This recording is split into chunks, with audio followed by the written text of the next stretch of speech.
E para começar, né, eu acho que é importante a gente visualizar o quantitativo que nós temos, né, de pessoas com deficiência no Brasil.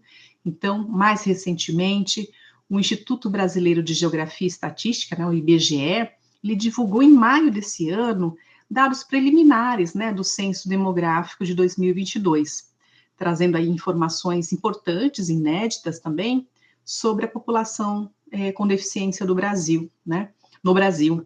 E eu deixei aqui um link nos slides para que vocês também possam depois acessar, ler com mais detalhes, né, outros elementos, mas eu acho que é importante a gente frisar, né, que existem mais de 14 milhões de brasileiros com algum tipo de deficiência.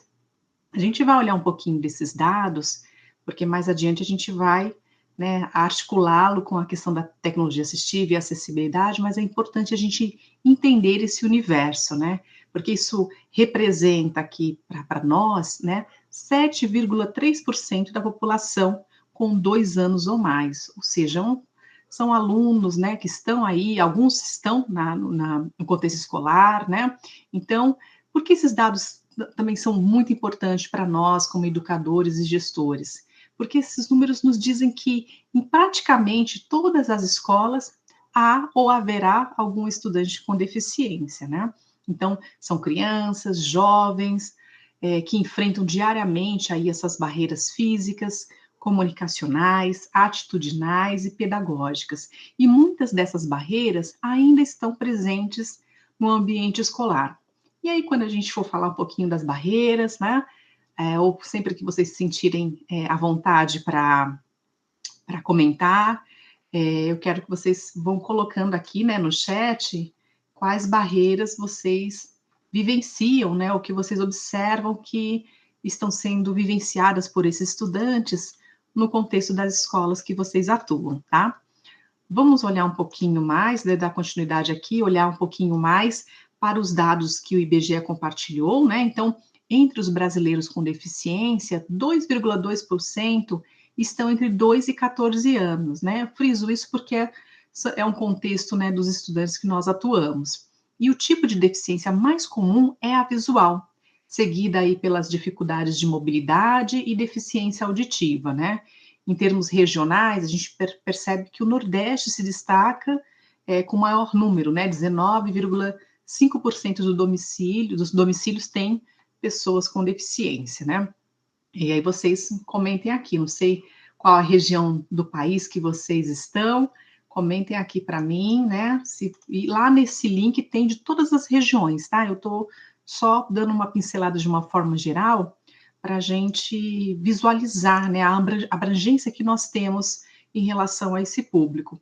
E um dado que deve nos preocupar profundamente é que 21,3% das pessoas com deficiência com 15 anos ou mais são analfabetas, né? Então, ou seja, não tiveram aí a oportunidade de desenvolver dentro do seu período específico, né, de alfabetização, esses conhecimentos. E apenas 7,4% dessas pessoas conseguiram aí, então, concluir o ensino superior. Isso é muito inferior, né, aos 19,5% da população sem deficiência com nível superior completo no nosso país. Então, vejam como é importante o trabalho, né, de assegurar essa acessibilidade, essa inclusão no contexto das nossas práticas, né?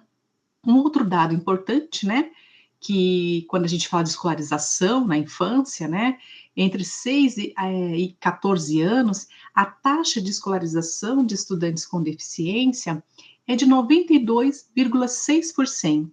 Parece bom, mas ainda é menor do que a de crianças sem deficiência, né, nesse contexto.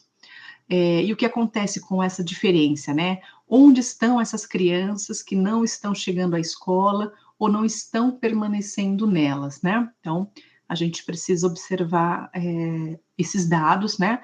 Para verificar o quanto é importante o nosso papel.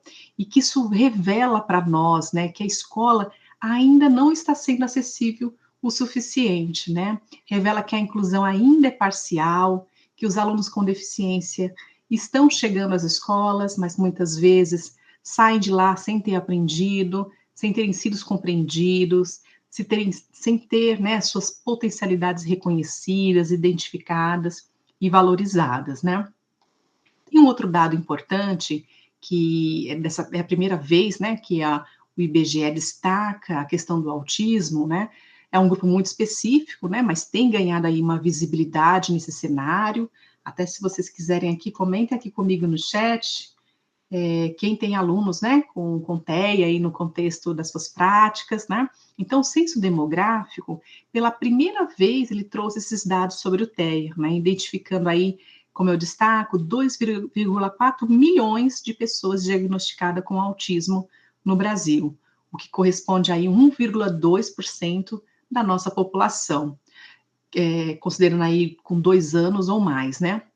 E a distribuição por sexo também, né, ela é evidente, né, sexo e idade, né, então a gente tem uma maioria de homens, né, e que representam a população de 1,5% da população masculina, né, atualmente. A prevalência, né, ainda é maior, né, a prevalência ainda é maior entre os mais jovens, né? Então, no grupo de 0 a 4 anos, 2,1%, né? Entre 5 a 9 anos, 2,6%, e entre 10 a 14 anos, né? 1,9%, né, dessa população. Entre 15 e 19, a gente já tem aí 1,3% correspondendo a essa população. E esses dados indicam que 1,1 milhão de pessoas de 0 a 14 anos, que é o público que nós atendemos, né, tem aí o diagnóstico de autismo. Um aspecto importante que o próprio IBGE destaca, né, em relação à escolarização e ao autismo, né, que é um dado positivo, é que a taxa de escolarização entre pessoas com autismo é de 36,9% e superior à população em geral, que é de 24,3%, né? Entre os homens com autismo, essa taxa é ainda maior, né? 44,2%. Isso indica um aumento, né, dos diagnósticos realizados nos últimos anos, a compreensão de que os estudantes autistas têm apresentado um alto nível de desenvolvimento, diferente do que antigamente a gente acreditava, né, o que a literatura apontava ali como pesquisas nessa área, mas também ressalta que nós temos aí uma necessidade, né, de continuarmos aprimorando aí as nossas práticas pedagógicas, pensar em recursos, pensar em estratégias para atender essa população com seus níveis de exigências também, não é mesmo?